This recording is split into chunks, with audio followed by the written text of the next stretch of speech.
Hey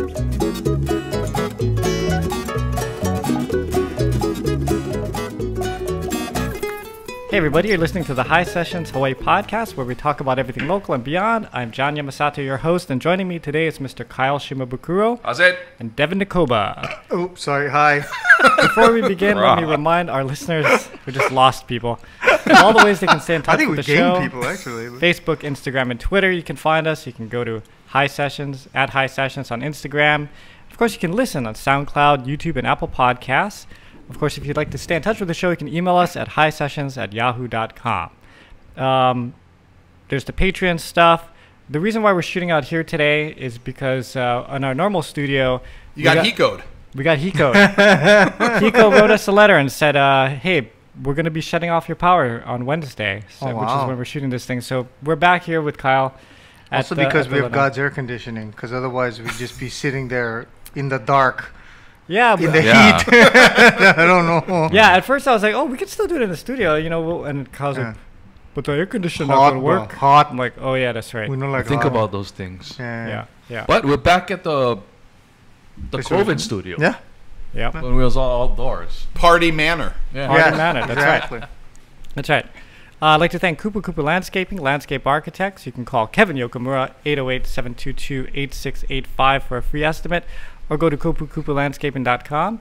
Again, we'd like to thank our food sponsor, Fort Ruger Market. Ruger. Yeah. We're going to talk about Fort Ruger with our guest in a second because he has some history with that place. You can find Devon at Kumu 94.7 and Kyle at highlifeclothing.com. And now, I'd like to introduce our guest, Mr. Tory Mell. Hey! Thank you. I definitely fall into the beyond category of the music and all that. It's like and beyond, and I'm like, I'm the beyond guy. That's true. We've had a lot of beyond, so it's all good. More beyond than me. No. I'm pretty like you know, you guys had a slow week, and you're like, fuck, who can we call? Brooke's husband. He's a weirdo. It's funny because ever since she brought you up, I've been like, oh, we got to get this guy on. Like, I really want to talk to him. So Tory is an actor, producer, writer, author. Yes. And also has the designation of being married to one of the most beautiful women in the world. Yes, so. my mom. Hey. Yes. No, I married into royalty. So the Brooklyn, Hawaii scenario. That's right. But you know what? You fit in well. You have a great demeanor. Because I remember at your kid's birthday party. Yeah. You were out there partying it up, and I had a great time. Yeah. I mean, I've been, I've been coming to Hawaii my whole life since I was a little kid. You know, we would vacation here. We'd spend like a couple weeks here, a couple weeks on Maui. Like those are our two, mostly Maui, but sometimes here. Sometimes Kauai, but like, so I've always loved Hawaii, and I was I'm like, I'm gonna fucking live in Hawaii, and it's my dream, and I love it more than anything. And then, much to my dismay, when I moved here, I'm like, I think I'd rather vacation in Hawaii than live in Hawaii. You got rock fever, huh? Yeah, it's like I've said this before, but if it wasn't for COVID, I'd probably be in a completely different headspace because we moved here in 2018. Relatively quick. I'll give you the quick version of me arriving in Hawaii with Brooke. We always talked about retiring and coming back here at some point. And my dad was sick. He had cancer and was, dying. Thanks, guys, for bringing that up. And this is in 2018. It was a few years. Yeah. But every summer, my wife and kids would come here in summer, and I'd stay home and work. I worked in production. I was a producer at Roddenberry Entertainment, the guys that created Star Trek. Yes. And I was there for... We're going to talk about that. Oh, yeah, we'll get to it all. But, and then, so I'd stay home, and I would do, like, conventions and stuff. That was part of the things I did there, and so I'd work. All the cons. All the cons. Every con. The con. And then my dad passed away June 8th of 2018. They already had their tickets to come for vacation. Oh. Bailey, our daughter, happened to get into Kamehameha preschool, which was like the miracle. And all I've heard about is Kamehameha this, Kamehameha that. And it's like, so it just kind of, my dad was keeping me tethered to LA, really. And when he passed, we kind of moved. And then, but like that, like, it was weird. And so I was like, fuck, this is weird. I don't like it here. This is not, it just happened. And so I was like, stuck in that mindset for a year and a half, I would go home like 5-6 times a year. I like practicing martial arts in front of my face, randomly in the middle of conversations. But I would always go home, and I'd spend a few weeks at home because I just couldn't. Being here didn't make sense. It's different, yeah. COVID happened, and now you're stuck. I was trapped here for a year and a half. I'd just gone to Paris, December of 2019, and so I was like, that's still part of my, mental breakdown of being here with my best friends. And then came back, and literally, February, the world shut down. And so I was like, okay, so now I was forced to be here. And I think that year and a half that I didn't travel through like all of, 2020 and half of 2021, I remember it was January of 2021. I was driving on the H1. I was giving a hand job to the H1. I'm doing this good. People can like hear me doing hand gestures while they're listening. And I was like, I guess this is my home now. And so it kind of like, broke me a little bit, but I've accepted it. I still complain about it because that's part of my Jewish charm is I need to complain about something or I'm a bad Jew. Right. And I am the only Jew in Hawaii, so it's great. But that was, my journey to like coming here and hating it and now accepting it. And I meet tons of, like everyone here is super nice. Like I really do love the people here. I hate the heat. I'm like a big fat dude who like just sweats all the time. I don't like going into the sun because I'm gonna like die of skin cancer, and like I want to try and surf, but if I try, it hurts my neck sitting on my stomach, and so I have a lot of issues. But like the people are nice, and I like the food a little bit, but not like I don't worship it. Sure. So it's all my friends are all back home. Like the vast variety of foods that I can eat is all back home, and everyone knows that because this has been my complaint since day one. So it's it's the old Tory story, but but I'm here and I love it, and I don't know why I started talking about it, but back home meaning born and raised in LA. Born and raised in Hollywood, California, like Hollywood proper. Both my parents were from New York, and when my mom's family moved out to LA in the 40s. They could either build in Beverly Hills or Hollywood. And at the time, Hollywood was the happening spot. Yeah. Oh, so yeah. they built their house in the middle of Hollywood, which is rad. And that's, where I grew up. Wow. So, Yeah. I mean, the lifestyle change for you must have been really dramatic. From LA to Hawaii and Hollywood. Specifically, yeah, for sure. I mean, it still is because that's kind of like what I grew up in. And that's who I grew up around. Yeah. And I have like regular, normal friends, but... I have like friends that are, industry based just from, growing up together. They're just regular people that I grew up with and they happen to become X, Y, and Z. Right.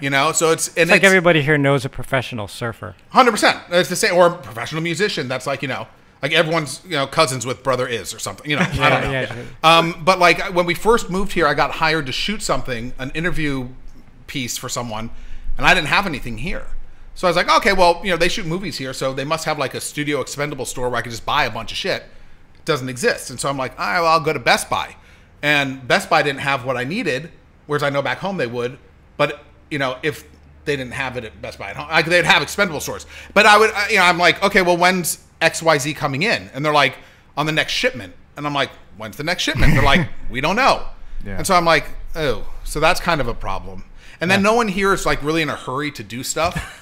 Which is really, that's I've never heard that. Yeah, it's very strange. Which is interesting because in LA, people complain about nobody's in a hurry. Yeah, it's actually even worse. Well, so the fact that it's actually worse here is Hollywood is a big hurry up and wait. Yeah. But like, there's I think purpose behind it. Whereas here, it's just like that's cool. Yeah. We'll get to it when we get to it. You're on an island. You're not going anywhere. What is the biggest difference, though, you see in contrast of the two places? 100% is, well, I mean, so there's three big differences. It's first and foremost, like for me, is food. I really do, as you could tell, I enjoy food. I like a variety of food. And then my comfort food, which is Jewish deli food, doesn't exist here. Not here. So my biggest thing is food. And now things are popping up here and there, and so my food complaint is getting less and less. Yeah. I mean, we got Jersey Mike's, and I think that's good. Dude, they're opening up a Capriati's over here, right across from Kahala Mall. Yeah. Oh. Yeah. It blows. So Jersey Mike's, I love. Like, it's fucking, there's no other sandwich place. I go to Jersey Mike's until Capriati's comes. Okay. And Capriati's is, I think they may have started in Vegas. That's where I first found out about it, like 3 decades ago or whatever. And they just have delicious Italian sandwiches. And it's just I've heard very good things about it. It's great. Like every time I drive by, I'm like, well, I'm not doing anything. I should just get a job at Capriati's and crush sandwiches all day. You know. So food is the first big one, and like friends are friends, and like that doesn't really. I won't count that. The other big thing, which is like the biggest thing, is being able to go somewhere else. Yeah. When I'm at home, I'm like, hey guys, let's go skiing. You know, you could drive up to the mountains, you know, or you could be like, let's go to Nebraska. I don't fucking know why you go to Nebraska, but you know, you have places to go. You can easily go, let's go to Vegas for the weekend. Easy. You know? It's a 3.5 hour trip as far as as fast as I drive. And I would do, my dad retired in Vegas, and I would literally go after work on a Friday. I'd take Finnegan with me at the time because he was, we didn't have Bailey yet. And I'm like, we're going to go to Vegas. You want to come? She's like, Brooke's like, no. Or she'll be like, okay. And we'll just get literally after work, get in the car and drive to Vegas. Wow. 3.5 hours later, you're there. But you have the option to go do other things. Bailey loves seeing new shit, and she likes going and doing stuff. And here, we'll go on road trips around the island a lot. But, after an hour and a half, you've done it. Like there's nothing. There's a tree. Oh, and look, another tree. Remember that tree from last time? That's fruit on it now. There's the water. There's the sand. Okay, and we're it good. is beautiful, but like, and this sucks. This is like my new revelation, which this breaking news.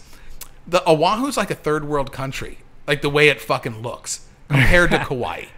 Oh, because I just spent the weekend on Kauai, where we were just talking about Chad Smith from the Red Hot Chili Peppers inside. Brooke hosted this charity event or a fundraiser for a school, and I guess Chad Smith, his kid maybe goes to that. They live on Kauai, and the kid. I didn't know he lives in Kauai. Somehow there was a Red Hot Chili Pepper VIP package that Chad Smith donated to the school. Wow, and like that was super rad. So, but we went. And that went for like I bid on it for $1,000, and people were like, and then I was like $2,000. It's way too much money, and it ended up going for like $8,000. What was the package including? Like a private concert or something? Any show you wanted to go to, you'd have to go there, but you're in like VIP seating, like boothing to any place. And so I'm like, one of the places was Germany, and my son's like obsessed with like Germany and German and Duolingo. He's like a little Nazi Jew. It's the weirdest thing in the world. But so I was like, oh, that'd be rad. I'd take him to see his favorite band because he fell in love with the Chili Peppers. He'll be 16 in May. And he loves them. Read Anthony Kiedis' book. And so I'm like... What is with these young kids with liking the bands of our day? Just because the music was music's just good. So here exactly. So here's this is the only... So it's parents... The music today is fucking awful. Yeah. There is like literally zero good music. Maybe there's one or two good songs. But it's bad. Well, there's a lot of bad, I say there's... For rock and roll, yes. There's no rock. It's pretty bad. It's awful. So it's but it's like all like little fucking scumbag Z and like tattoo face McGee, and it's like you're not making music. Yeah. When the people that like you now are our age, they're not going to be going like, fuck, remember listening back. They're going to listen back and be like, this was fucking awful. Yeah. And so what happens is it's the parents. It's our job to make sure that the kids listen to the stuff, and that's why also the K-pop stuff I think has gotten so popular. Oh, it's at least they're singing and dancing and stuff. Yeah, no, for sure, because they're like the boy bands. But I even still think like no one's going to give a shit about BTS in 15 years. Devon will. Oh, when Brooke was on, did she tell you about? Oh, she wasn't in love with BTS. No, yet. Not yet. No. She wasn't yet. She Let wasn't me tell army you something. Yet. This is like. Thank God it's kind of tapered off now that the army's actually going into the army. Mm-hmm. But she was obsessed with BTS and started learning Korean because of BTS. Yeah. Paid to be a fucking army member. Yep. BTS. My wife too. Yeah. We went to the concerts, the whole thing, man. Oh my! Where'd you go to LA or Vegas or both? Well, we went to LA and then we went to San Diego. That is so crazy. Did you have to eat at Soda Bowl and all the Korean places too all the time? Yeah. Me? Yeah. With her?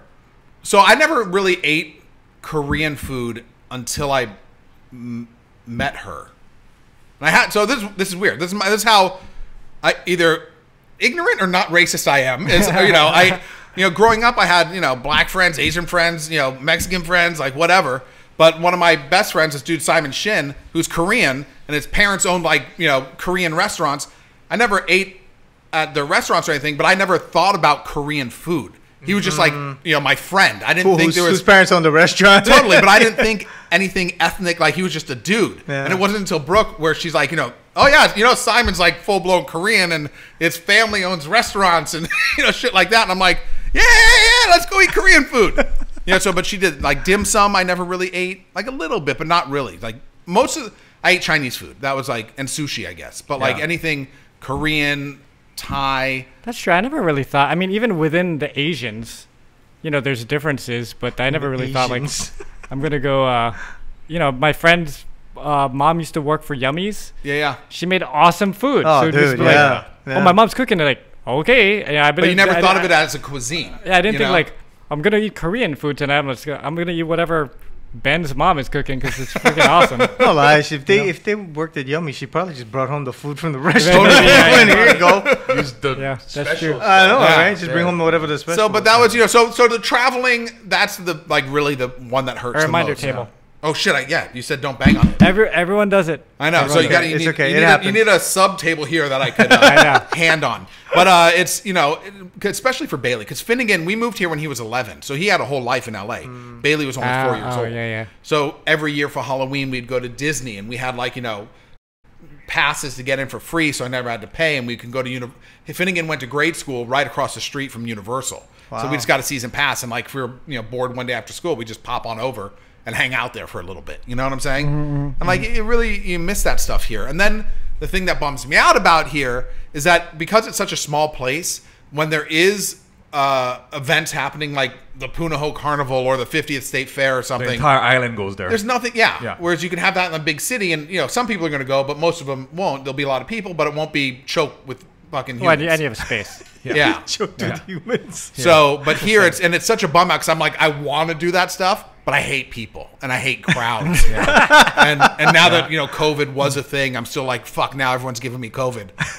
Did you catch COVID? So here's my COVID story, which is fantastic. I finally got it in May of last year. Yeah, that's exactly when I got it. Did you almost die? I didn't. So my mother-in-law got it. Okay. She was like on the couch asleep all the time, and it was like a whole thing. We're like, we should probably test her. And so we tested her. She was positive, and I'm always helping her with her computer shit. So I'm always like in her face, and so I was like, well, I may as well test too. I tested positive on a Thursday, positive on a Friday, negative Saturday, and 0 symptoms. Like zero. Oh, interesting. But you're home testing. Yeah. So you gave it to everybody around you then? I think because she's out and about. I don't do anything. I'm literally like a fucking hermit.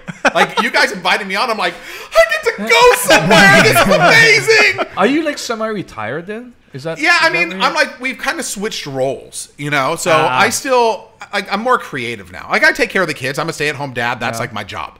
But in that time, I play lots of video games. But I do, I write. Like I finished my novel here that I started 20 years ago. Spaceship Earth. Came out, 2 years ago now. It's, I released it on Earth Day. You could buy my book, Spaceship Earth, wherever ebooks are sold. Self-published. It's on Amazon. On Amazon. It's on, e-readers, whatever. Did you read it too? Is it on like Audible and stuff? People keep wanting me to, and I might because I have a beautiful voice. There you go. But I just haven't done it yet. I get obsessed with things, and part of my laziness is I like environments. Like I like going somewhere to work. I like being somewhere in a studio or like whatever. And so my podcast setup is at home, and my recording setup is in front of my computer, which is on my desk, which is in the living room. It looks nice and whatever, but like it's not optimal for me to be as loud or as quiet or as whatever I want to be. So I want to build a studio for myself, and I keep watching all these videos on YouTube of how to build your own at home thing. And I'm not a builder guy. Like I don't have that gift. Yeah, I have the same problem. But that's what I wanted. That's what I want, and I'm obsessed with it. And so once I think I get that, and it's all an excuse, by the way, because I'm just lazy. Yeah. But because it sounds fucking amazing where I am, anyways. Yeah. But ADD plus laziness equals I haven't read my book on audio. But if I had that environment, I think I could go into the studio. I'm not paranoid about the people that are around me or being interrupted. Then I would definitely get it done. Mm-hmm. But until I could do that, like I'll just. Well, you go to Pacific Music, they'll put you in a little room and you can read your whole book. Where's that? Pacific Music, they're right downtown. I'll get you the number afterwards. Yeah. But they actually do. They produce they produce books. Dude, give me that. I'd love to do that. Sure. I'd love that because a couple years ago, I think it was right before COVID. I don't know. I've lost track of time. But there are all these little tiny workspaces, you know, that are fucking rad, that are pop like little box whatevers, and they're so cool. They're whole little like work environments. I'm like, I should just go do this every day. Just bring your laptop, drink coffee. There's actually a friend of mine. He kind of organizes a group because I guess there's a lot of people that work from home or they work in these workspaces. So he does like socials. So I just went down to one, and it's all people that work from home, and got to meet them. And one guy was into crypto, and one girl does some kind of like she works from a mainline company from home, and it's just kind of nice to get to know people. Totally. I mean, there's a lot of people that work from Hawaii that don't work for a Hawaii company. They're working for the mainland. Yeah. Because they're all remote. Because everyone during COVID realized that you could have any job and work from home. Yeah. The only reason you have an office, and I've always thought this, even when I was like working in production. I mean, production is a little different, but like the only reason you need an office is to hold your employees accountable. You know, so you can look at them being there. So I'm paying you. Most employees, no matter what your job is, you're not working, 8 hours straight. You're going in the morning, checking your emails, doing your whatever work you have to get done, and the rest of the work is just fucking busy work. Yeah. You know? The one thing that I will say, when I was at the office and I was going in all the time, it does help, like, say we all work together. I have an idea, I can walk over and go, hey, Tory, I had this 100%. And you talk, there's a lot of that that kind of goes on. 100%. The interpersonal, human communication of the work environment is great. Yeah. Because that, boosts creativity, boosts, whatever. But, working from home, not being around people, like, I get it. But, so I think the hybrid is actually the best. Like go half, like 3 days. But it kind of depends on what you're doing, though. Because if you're like an accountant, work from home. Work from home. You're not bouncing ideas on accounting off your coworker. I just got my TCB reports in. And, yeah, it's true. But I do. So I'm a Mr. Mom. I stay at home. I just did a Kauai-Con. I had a I did it last year, and it was amazing. I sold my book and sold out of them, which is great. Cool. And then I created like a few. I'm working on a few new books right now, like a couple children's books and things like that. And I made stickers for my characters and brought it to the convention, and got a table and sold that shit. Oh yeah, that's who was okay. That's right. Somebody was looking for you. Go on. No. I was at Kauai-Con, and they said Murder Cat. Yeah, a Murder Kitty. I had a murder kitty. Sorry, because I was walking around Kauai-Con with my daughter. I should have brought you guys sticker. I would have given you all my stickers. Well, no, my friend, Michael Lee. Yeah, Mike's son Lee. So Mike was walking around, right? I ran into him. I go, "What's up?" Mike and I act together, and so we're doing theater work, and he's in LA for a super long time. And he goes, "Yeah, I'm looking for my friend Tory. He's supposed to be around here selling his shit, but I don't know where he is." Yeah, and I went, "Who's that?" He goes, "Oh, it's Brooke Lee's husband." I went, "Oh, I know that guy." And then he went running off to try to find you, but I don't think he was able to catch you. No, I saw Mike a few times. Oh, did he? Okay, good. So being at Kauai-Con versus being at Comic-Con? Comic-Con is night and day for you, right? Yeah, so I don't, what I did realize about myself working at, because at Roddenberry, I, produced like our comic books, short films, things like that. Yeah. But I also was in charge of all the conventions we did, all the Star Trek conventions. Wow. And so I realized, which is great, because I'm like, I love making movies. I've worked in entertainment for over 30 years. That's what I love to do. But I really love doing conventions. Like that's just working with the the Teamsters and controlling my booth and doing all that shit is like really fun to me. And so when we moved here, Honolulu Comic-Con happened. Yeah. Mm-hmm. And I was like, oh, there's a comic book convention here. Dope. And we went, and it was really bad. Like, I was like, this fucking sucks. And so I was like devastated. I'm like, oh, what a bum out. And then COVID happened. And then Kauai-Con happened last year for the first time since before the pandemic. Mm-hmm. Yeah. And because people had a little extra cheddar to spend, and they were all cooped up because it was the first convention back for like that genre thing, it was packed. So it's getting better then. It's getting better. So last year, Kauai-Con was huge. This year, there was a ton of. It wasn't as big as last year, but there was still a shit ton of people. Man. So it was a good show, and it was fun. But I do miss the chaos of San Diego. Yeah. Like I have that thing like down to a science.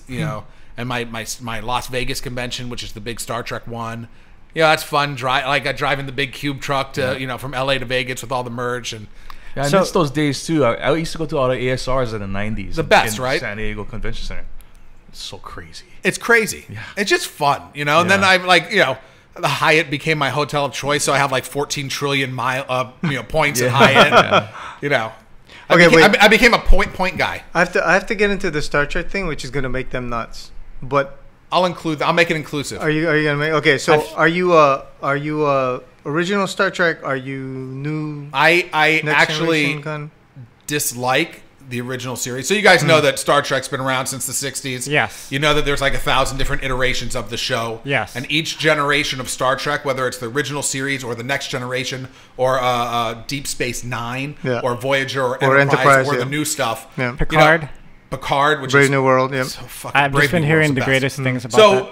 Original series, I don't like. It's unwatchable to me. I don't like the acting. I don't like the fucking look. I'm just not a fan of 60s television so much. I'm more like all 70s all the time. Okay. And so I liked Next Generation, and I never would have considered myself a Trekkie so much. You know, I've been going to Comic-Con over 30 years. Like when I turned 16, I got in my car and drove down to San Diego before it was at the convention center. So like I like all that pop culture shit, and I have my original communicator that I bought when I was 16 years old at a convention. Wow. Oh, wow. And then I have our actual prop replica from when I was at Roddenberry. So, I like all that shit, but like I never liked the original series. Somehow I ended up watching so much of the Next Generation. But here's my Hawaii story is I like Next Generation, but when I found out Star Trek Deep Space Nine was coming on, which was in the 90s, we were on vacation on Maui. And we all went to dinner one night. And I was like, I was young, but I was like, in the middle of dinner, I'm like, I gotta go. And they're like, what the fuck are you talking about? Where do you have to go? Maybe 16. I don't know how old it was. And I'm like, Deep Space Nine is premiering and I gotta watch it. And so I just fucking jammed back to the hotel and watched the premiere of Star Trek Deep Space Nine at a hotel while on vacation. That was more important than, my Maui trip. Well, what was it? But so Enterprise, to answer your question, was my favorite Star Trek. Okay. Which is, I'm in the minority. That's the one with Scott Bakula. And the theme song was like this fucking like awful. It's been a long road getting from there to here. But where it's Star Trek at home. It was so bad, but I still love that theme song, even though it was awful. But like if you hear the first couple notes of the original Star Trek, even if you're not Trekkie, kind of what it is. Iconic. Yeah. So, but that Enterprise didn't have that. The cast was fucking awful. Except I love Scott Bakula as Archer, and then I loved Jolene Blalock as T'Pol. Oh, yeah. She's so fucking hot. Oh yeah. So, but I'm and then I started working. And then I went to my best friend. One of my best friends is best friends with Rod Roddenberry, Gene's son, and so I met Rod through my best friend Jules. Just from hanging out and like whatever, and we'd have parties, and so then I became friends with him, and then later in life at some point I was like needed a job or something. I was in between everything, and Rod gave me a job at Roddenberry, and I started working there. And I worked there for like 8 or 9 years. And what's your favorite Star Trek? I'm original guy. You love the original? I tried. Yeah, I think just because I grew up with it, and for me, Star Trek has always been. If you want to get somebody into it, they've got to watch a specific episode that hooks them. 100%. Once they get that episode and they go, oh, that's like the gateway drug, and then you're all of a sudden you really like Star Trek. But if you never get it, and some people don't, they'll watch every single episode and just go, none of this speaks to me. You'll be like, whatever. But I'm not a Bill Van Osdol. He's a huge Trekkie, but I mean he's into everything from the original series all the way up till now. Like he's watched every single episode of every single thing, and he wears the outfits. Have you watched Picard? I haven't because I don't have Paramount. It's unwatchable. And I'm like, it's unwatchable. Did you watch it? Everyone says it's so good. They're all full of shit. Every last one of them really is whoever's telling you this are liars. They're like, oh yeah, I'm supposed to think Picard's. The first season was I had to force myself to get through it. The second season, the same scenario, and then I started watching the third season, which is the final season, and I got like 2 episodes in, and I'm like, I don't even know if I could commit to it, and I haven't finished it. I couldn't get it. It took me forever to get into Discovery, which was like the first big thing that started the whole new Star Trek thing. But Strange New Worlds, fantastic. Yeah. So and it's kind of like with the movies, right? I was gonna say, what do you guys think about it's like a hit or miss thing. The movies. Like Star Trek 1, I was excited to see it because it was the first one that came out, right? The motion picture, and then you watched it and went, what the fuck is this? Because there was like no action. There's a lot of talking. There was a strange thing with the Voyager. With Kirk and all that. Yeah. With and Voyager. And you went, what the fuck is this thing? And then Wrath of Khan came out, and you went, oh, okay. See, this is Nicholas Myers. Yeah, and then they hooked people in with that. Then the third one was meh. And then the fourth one was really great because Leonard Nimoy directed the thing. And then once he directed it, William Shatner said, I'm not doing any more Star Trek movies unless you let me direct. And then they let him direct. And everybody went, oh, wow, that might have been the best idea. Yeah, mistake. And then, and then the reboot happened, right? Then they went into the New Generation movies, which I didn't really watch because I never could get into J.J. Abrams ones. Yeah. No. And then they did the reboot with J.J. Abrams. With like Nemesis and all those. And the thing just went into the ground. Sorry, I'll let you wake up in a second, Kyle. And then Kyle, they did you watch movies, right? Yeah. Did you see any of the Star Trek movies? No, he never watches any of them. Kyle doesn't watch anything that's not based on a true story.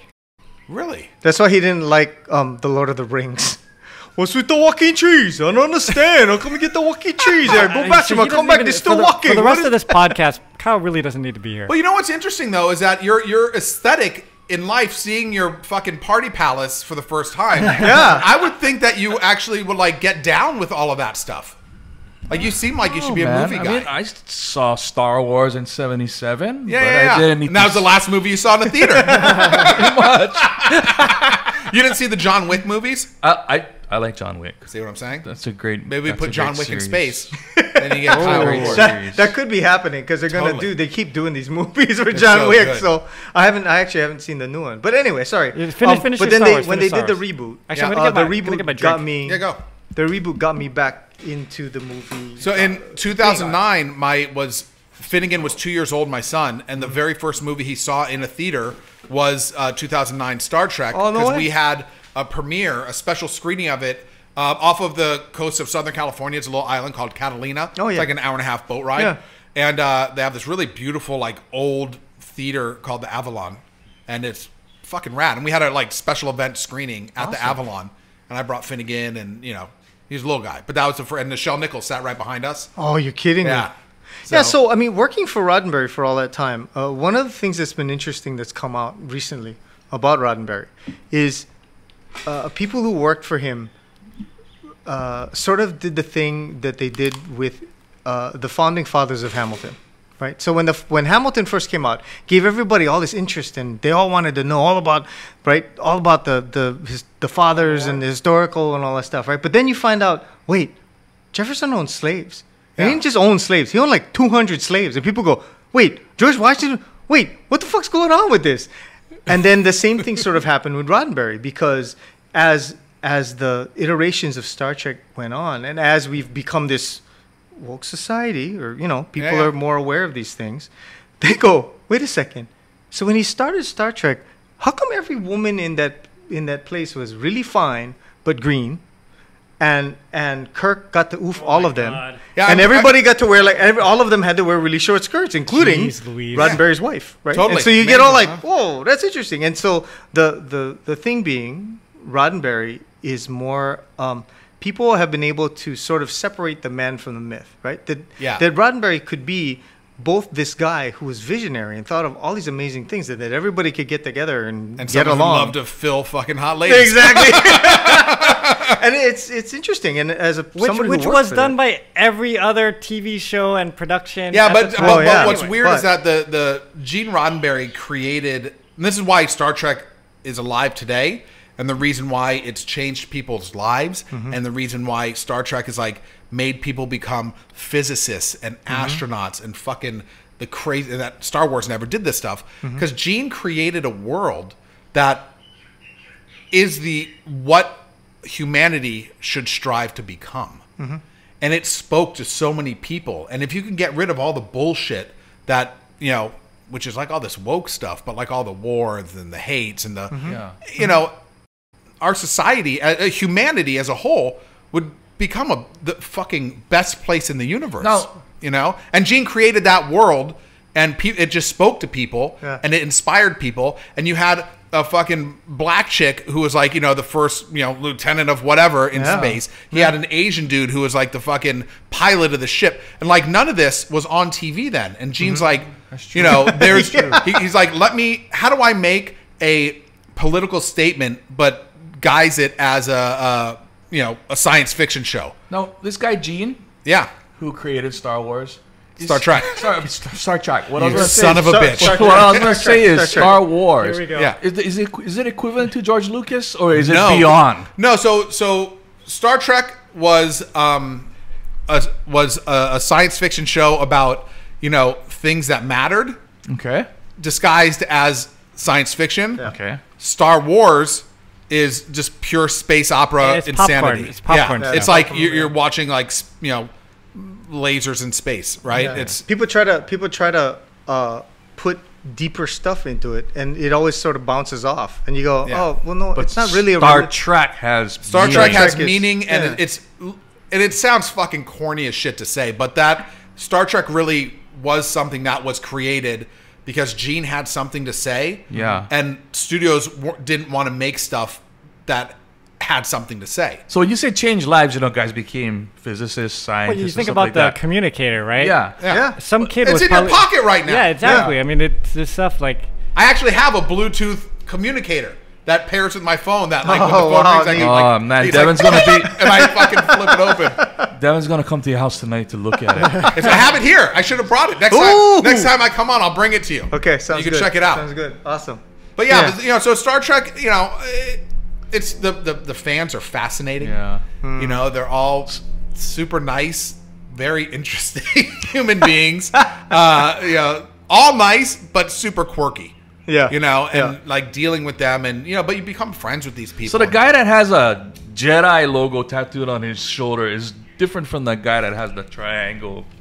yeah, the Delta. Yeah, the is what it's Delta, called. right? But that's the thing. You don't see a lot of Star Trek. Not a people lot of Star Trek who have tattoos. that. Yeah. They'll go to a convention. They'll get dressed up. They'll wear their ears. They'll do the whole thing. Like Bill. Bill's a huge Star Trek fan. He has no tattoos on his body or anything on his card That we know says- of. Well, yeah, that we know of. Yeah. But he is. But like if he It's on his opens up taint. his if he opens up his computer, it's the Enterprise. Like he has the Enterprise on there. We and interviewed him. all We've that. seen his stuff. Oh He yeah, showed off yeah, his stuff. yeah. He's man. totally. Yeah. Totally Next time I see you guys, I'll bring you some like Star Trek stuff because I still have like some like leftover shit that I've collected over the years. Oh, So- don't give this guy any more toys. He needs it. So, doesn't so need one it. of one of my favorite movies of all time is Galaxy Quest. So Oh, good. Okay, man. so everyone can agree that that was a good. I think Yeah. universally, so amongst Star Trek fans, and I'll speak for all of them right Yep. now, is they loved Galaxy Quest. Yeah. Like, and I loved it. It's such a fucking good movie. Yeah. And it's so funny and did such a good job, like, parodying it from, you know, literally from the fandom to, you know, what the show was. And it is a rad, like, it's such a bum out that Alan Rickman's dead and that they never made a sequel to the movie. Well, and that the movie didn't do better when it was in theaters because I think I saw it and went, "Holy shit! How come more people aren't seeing this movie?" The And best. it's taken some time, but like I don't know, 20 years later, and people are like, "Oh my god, this movie Huge is cult classic Yeah, film. yeah. Yeah. So what was Battlestar Galactica? Was that an attempt to be the next Star Wars or Star Trek or anything like that? What was that? It was in between Star Trek and Star Wars, the TV show, Battlestar. And so Did I it- think it was trying to be, I think, more Star. But it never reached. When did it come on? It was in the early 80s or late 70s. Wait, are you talking about Battlestar? Hey Siri, Yeah, when was the the one original that we Battlestar saw on Galactica ABC, series? Yeah. or the one that came out recently? No, the one on ABC. The one you Oh saw. yeah, that was in. So 1978. yeah, it was right after. It was right after. Now, Star did that Wars, make that's an why. impact like how it, like Star Trek and No, Star and I'll Wars? actually- Star Trek. Star Trek. That's what I said, T-R-E-K. Star Trek and No, Star you keep Wars. saying Track. Like T-R-E-K. it's a music T-R-E-K. band. Sorry, I apologize. To This is all my the band, Star Trekkies out Trek, there. everybody. No, but Battlestar was a fun show. But when they did the reboot of it in the Oh, the reboot was 2000s dark as or hell, whatever, man. It's the fucking greatest show. Yeah, Though. it was amazing. It gave so us you guys Kate like Sacco. that? Oh, I loved Oh it yeah. more than anything. Well, because the guy who created it, Ronald D. Moore, was a writer for Next for Generation. for Oh, Next so he Generation. just tried to build his own. No. What he kinda did was empire and what he shit did like that, was he took that, and when that happened, it was also when the Twin Towers went down and all that stuff. So he did exactly what Gene Roddenberry did. He took this world and said, okay, how do I make this world reflect what we have happening in the real world, right? But be just enough different that people go, like it's an allegory for what's happening in the time, and so that they could take whatever was happening. Cylons were filthy terrorists. You know, I mean, they were terrorists until you realized that they were human too, and they were You're integrated talking about the new with the humans. Battlestar. Yeah. Not the old Battlestar. No. Well, the old Battlestar was just the Cylons walking around in boots, but that was more of a it's 1977 and Star Wars just came out. It's 1978. We got to do something because people are doing space. So capitalize on Battlestar Galactica came out, and then Buck Rogers came out. Yeah. And Buck Rogers So was good. fucking crazy because he had the little. Gil Gerard is a fucking piece of shit. Yeah. I'll tell you that right now. Oh, really? Oh yeah, I was in like maybe 5th grade or 4th grade, and our acting teacher was friends with him, and so he came to one of our acting classes to like stop by, and like we were fucking stoked. He was kind of creepy, and he was mean to every little boy. Oh. But every little girl, he was like, "Hi, how you doing?" I was like, "Fuck you, Gil Gerard." So, sorry, R.I.P. Gil. I don't know if he's still alive. He must be. But yeah. Okay, can we pivot? Sorry. Turn. We got deep in. I want you to tell us the most batshit crazy Hollywood story that you witnessed when you were living in That you can Hollywood. say That you without can say getting without into trouble. Getting into trouble. Batshit crazy. Like party or Or experience. just something, you were like, oh my listen, God, I can't believe I'm here. One of my favorite stories that happened to me involved Bruce Willis. And I have no problem like sharing and telling the world this story because he can go fuck himself. And Here we go. I think it's great that he's sick and dying and no. everyone should feel fucking real bad. But guess what? Just because you're an asshole and then all of a sudden you become sick, it doesn't mean that all of a sudden all is forgiven. You know what I'm saying?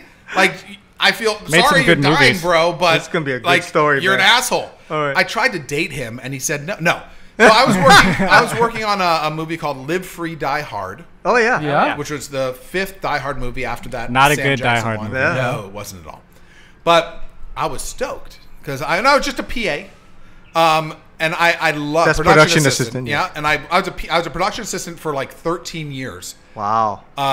Because I liked it, and I didn't have any like drive to like grow, because I mastered production assistanting, and I was making as much as production coordinators with zero responsibility. Wow. Like, I knew Production how to fucking just coordinators work the system. have a lot of responsibility. A lot of responsibility. And then, Brooke and I met and, we got married. And she's You're like, hey. and she's like, you can't fucking be a PA anymore. So I was like, all right, fine. So then I, quickly switched and, moved up the ranks. But, so I was working on Die Hard.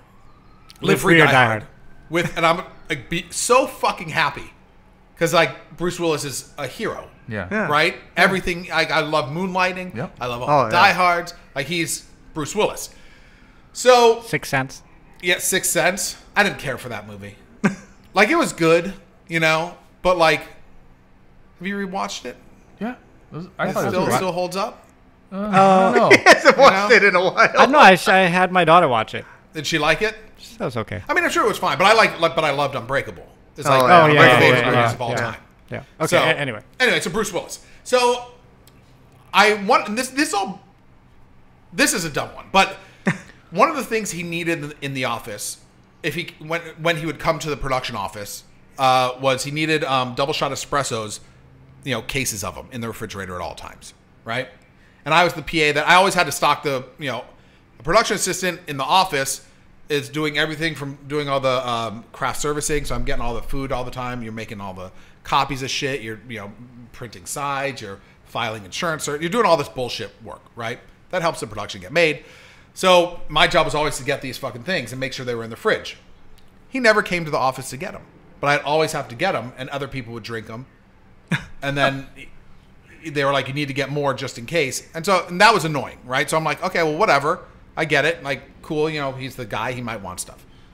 So one day, my production coordinator was like, Bruce is coming into the office, and he wants to see all the action sequences in the film. And I think there were 4 big action sequences in the film. And so she's like, he wants all the storyboards laid out and put up in order on these giant, 8-foot Celotex boards, right? That took up this whole room, right? That's so I was a like, lot, yeah. dope. No problem. My job.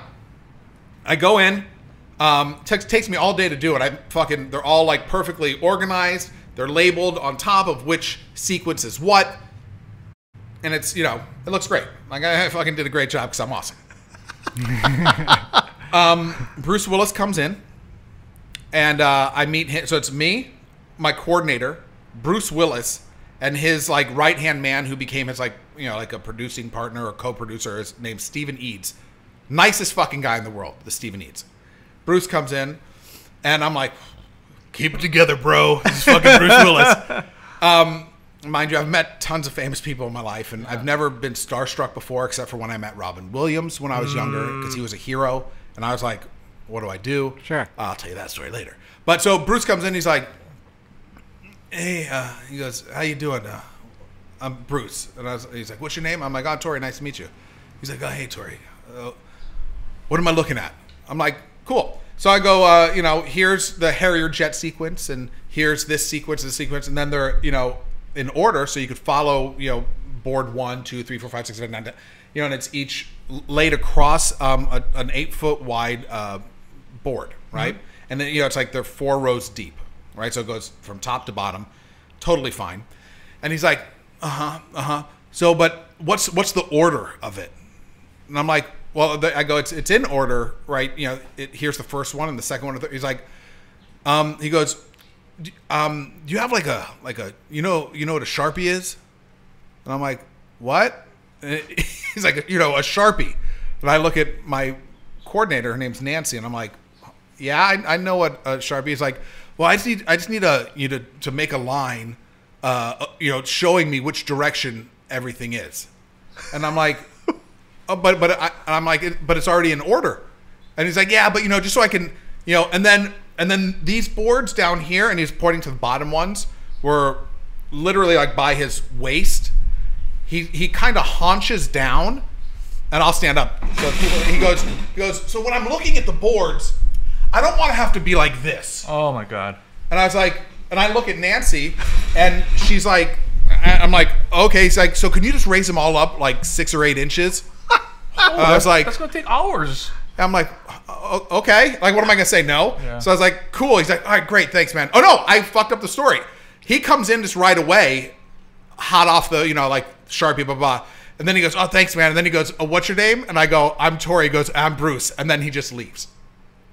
So he didn't introduce himself at first. He introduced himself at the end. And I was like, this is crazy. And she's like, yeah, sorry. That's what Nancy says to me. So then. Maybe he was already in the throes of his. I don't give a shit. This is 15 fucking years ago, and so it doesn't mean he needs to be an asshole about this, right? And it was really weird, and she thought it was really weird. And then so I was like, whatever, like, I got to do what I got to do. So I take and it's just me, so it's kind of hard to fucking lift all these boards up, 8 inches, lifted them all up 8 inches, never comes back. Oh, nice. Shit. For the whole production. That was number one. And then my other story with him, because I hate him, and I think this is pretty wild. It's fucking Bruce Willis. Bruce Willis got a per diem every day of like $1,200 or something. It was like in his thing. A per diem? Yeah. What is he buying during the day? Who the fuck knows? I get a per diem when I go on tour. This is what's $25 a day or something. Yeah, well, it's like $74 depending on what city you're in. Yeah. And for food. But his was like $1,200, and this is what was so great about Bruce Willis is that his guy Steven they cut up the call sheets and it has everyone's name, and they'd pick 3 names out of a hat, and so that's who he gave the per diem to. So he didn't even need it. So everyone got like a $400 like little kickback. Yeah. Cool. Oh, except went through the whole fucking call sheet, and the only person on the whole show that didn't win the fucking you me. Yeah. So you can't be mad at Bruce Willis. You just got the bad luck of a draw. Well, no, because something was up. Oh, you think he hated you? I think he fucking hated me. I don't know. Because you didn't go through that. You know who else hates me? It's Carrie Elways. You remember him from the fucking Princess Bride? Yeah. Why? Uh-oh. He's trying to date my wife. He was trying to fuck my wife. It was really weird. I'm like, bro, what are you doing? I was working on Saw. Oh, okay. The original one. Yeah. And I was the PA for that show. Everyone on that show is amazing, except for the production designer who had a dog that bit me, and Carrie Elways, and Danny Glover. We were told not to talk to him directly because I think he wasn't like happy with white people. I think, if I remember, I could be totally wrong, but I think that's what I was. He was in Lethal Weapon. I know, but I think it was. They were like, don't talk to Danny unless he talks to you, and I think it's like he doesn't enjoy white people. I could be totally wrong though, so don't fucking totally quote me. But I think that's what it was. And I'm like, whoa, but I'm white. I did say hi to him one day, and he was very nice. You're not white. You're Jewish. I know. I'm the ultimate. I'm like LA Jew, so I'm not like from the desert Jew. Exactly. I'm like a Russian Jew, so I'm, but he was still super nice standing up. So I'm a very loud and outgoing person.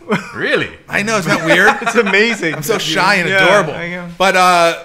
But Carrie Elways, hadn't been working in a minute, and he was in this small budget horror film, but he was still Carrie Elways. But people were paying more attention to me on the crew and stuff, and I was making people laugh and shit like that, and I was being loud and obnoxious, which, I am, I guess. But and he was not very happy about that, and was very short with me, and very snide and dismissive, and I think it was because I was stealing his thunder. Oh, but he was already the Princess Bride, though. I know. He was fucking Carrie Elways. I can't do anything. This beautiful man, but he didn't like me at all. Really? Huh. Yeah. Who else didn't like you in Hollywood? Or who else? I was thinking about this the other day. 10 minutes left. I was thinking about this one the other day, and it kind of bummed me out because I was a full-blown fucking asshole. But Steven, I don't know if you remember Steven Weber. He was on Wings or one of those shows, right? Yep. He's been in a lot of shit. But when I first started doing working in production, I was a PA at MGM Animation, and I worked on All Dogs Go to Heaven, the animated series. Wow. Cool. And the sequel movie, and RoboCop, the animated series. But and so I used to drop, which is hysterical to say.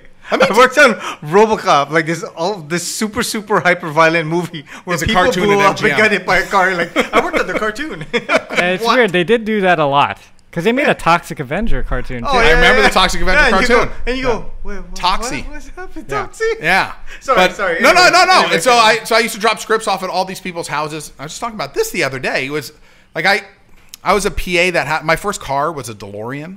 Ooh. Right? Wow. So Back to the Future, which is my favorite fucking thing in the world. Yeah. And so when I was a PA and I was starting out, I had a DeLorean. And normally PAs are just bozo people that have some fucking old destroyed car. Right. And so I was going to all these A-list vintage celebrities' houses, and I would hang out with these people forever. Like Dom DeLuise, I would sit there and chat about my car. Ernest Borgnine and I, Ernest Borgnine, we would just sit and chat for hours. Wow. People were like, "Where the fuck are you?" And I'm like, "I'm at Ernest's house." Charles Nelson Riley, always kept trying to rape me. Ooh, nice. It was amazing. He always kept trying to get me into his house, and he was always in the sexiest robes. Nicest dude in the world. He's been nice to you. Totally. And so, so Steven Weber, I never really met him, but I would always drop scripts off at his house. And so a couple, 3 or 4 years ago, he was at a Star Trek convention in Vegas because he was, I guess, on one of the Star Trek movies or something. And so, he was signing autographs. And I was like, holy shit. So I went up and said hi to him, and I was like, yo, you ain't gonna remember me, but I used to fucking drop scripts off your house for MJ. I was like, oh my God. And he was super nice. And then I'm like, how am I gonna become best friends with him? And so I was like, yo, if you want to bang any of my booth girls, you just let me know. And he goes, whoa, dude, that's fucking weird. Thank you. And then just fucking walked away. And I was like, that wasn't the move, So, but yeah, I have lots of fun. But most people are probably pretty nice and mellow. Yeah, I mean, right? you still would advise to, if you ever had a chance to meet your hero, you should, right? Oh, I don't know about that. Yeah, well. It's not. No, I would highly recommend against it. I mean, I think if you're going to meet Keanu Reeves, you're probably stoked because he's going to be a fucking good apple. Yeah. I worshipped Wesley Snipes.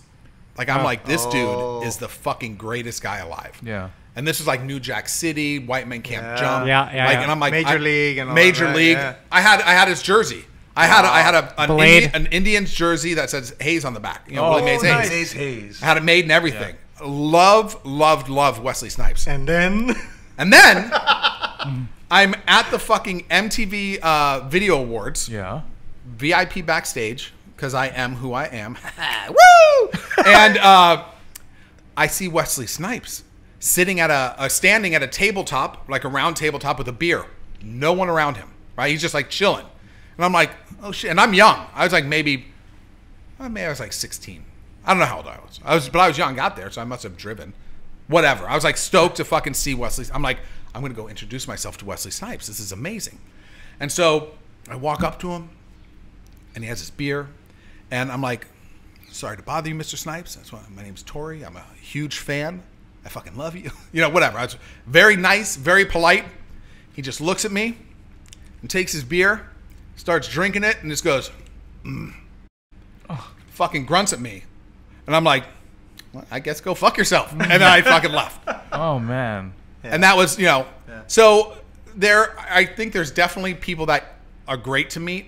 I met Michael J. Fox when I had my DeLorean. Yeah. I was going to say, who are the good ones? Who are the ones? He was at my favorite deli back home, which is where I grew up, Arts Deli in Studio City. Shout out to Arts.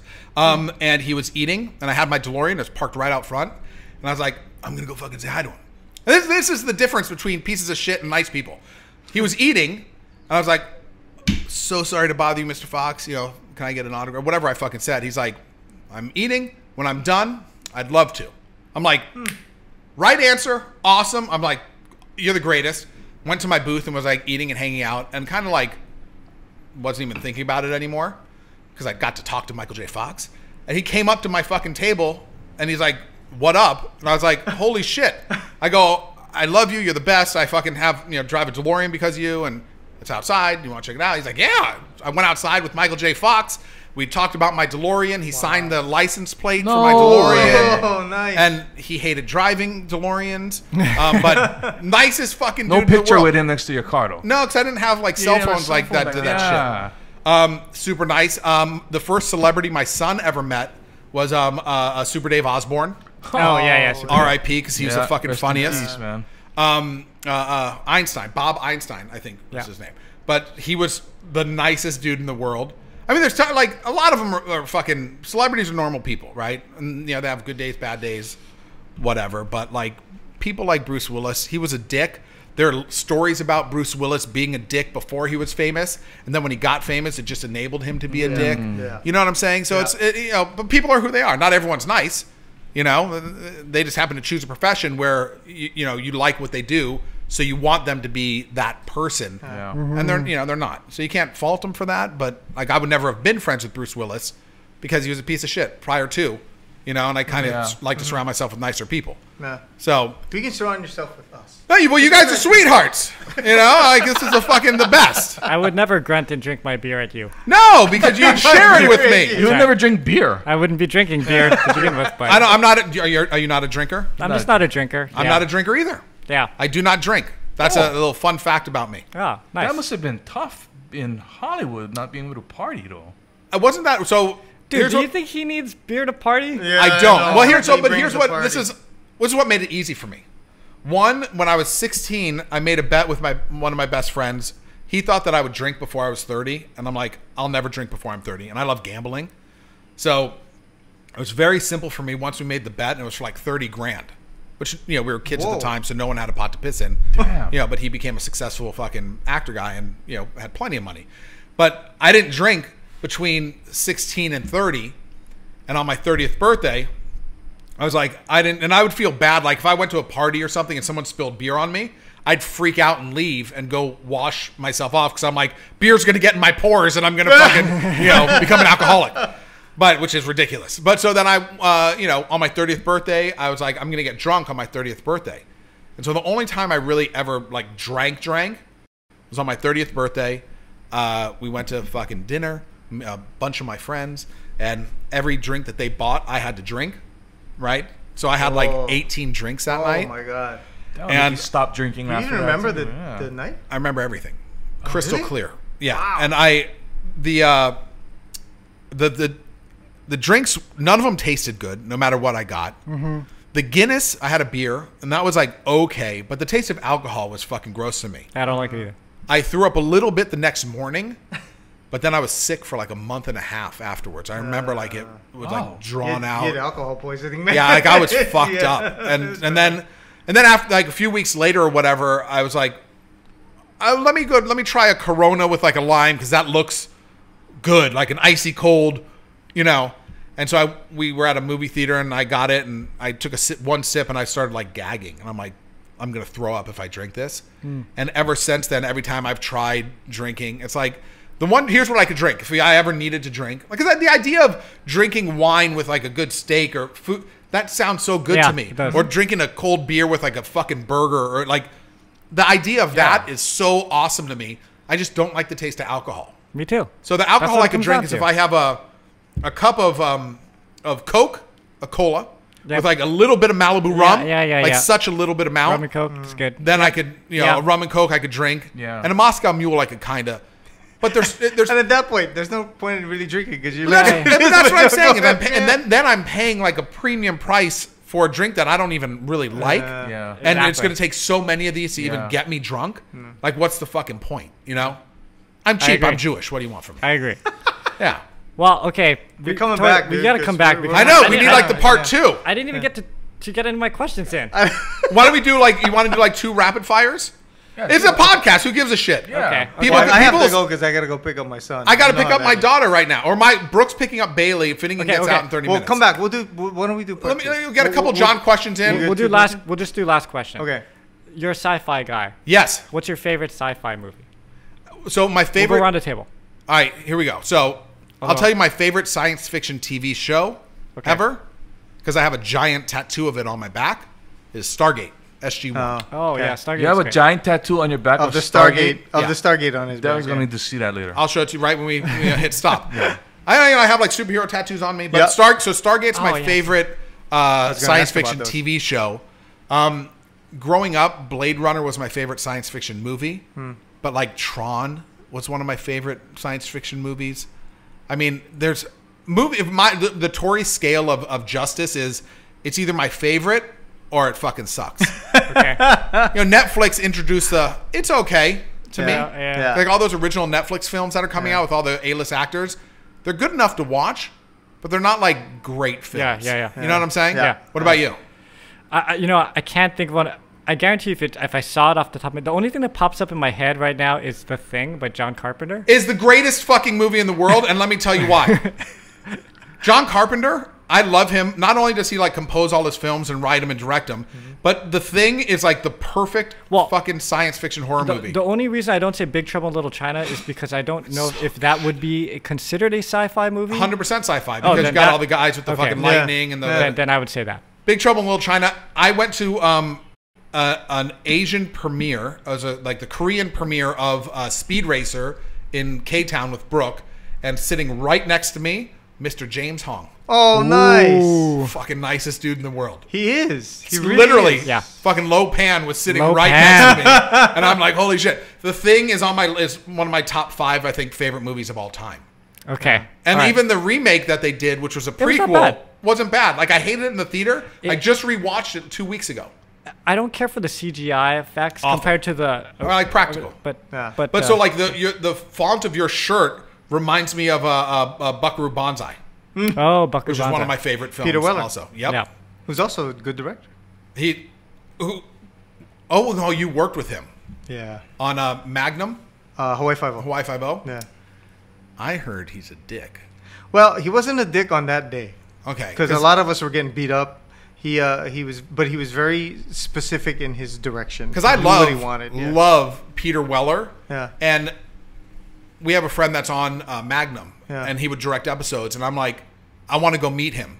But then I've heard stories. And then I'm like, he's the very first person that I'm like, I don't know if I want to meet him. And be disappointed. Be bummed out because I fucking... Like, Bruce Willis movies are kind of ruined for me now. Yeah. I can see that. You know? And I don't want that to happen with Peter Weller because Buckaroo Banzai means so much to me. And RoboCop and shit like that. But like, I love Buckaroo Banzai. Dude, I don't know what is going on. We've been having helicopters. There's only the second siren, though. They're all coming after you, man. I know. The short mics might cut him out. It's because the shit he talked about Bruce Willis. Bruce Willis coming to hunt me. What about you? Favorite sci-fi or just movie? He don't watch movies. I watched the X-Files. Oh, X-Files. okay. Yeah, okay. That's heavy sci-fi. Yeah, I like that stuff. That was a good series, man. They're gonna reboot that. I'm and then pissed about ruin it. Netflix is the Black. What is it called? Oh, Black Mirror. Oh my God. You love Black Mirror? I love Black Mirror. That's so crazy to me because that is so deep sci-fi. It's so crazy so deep. though. But then it's actually some of the stuff turned into reality. It's amazing. Oh, totally. Yeah. It's so a wild scary. show. But from the first episode, I was hooked. But the first episode is the most disturbing episode of TV I've ever seen. Which one was it? From season 1?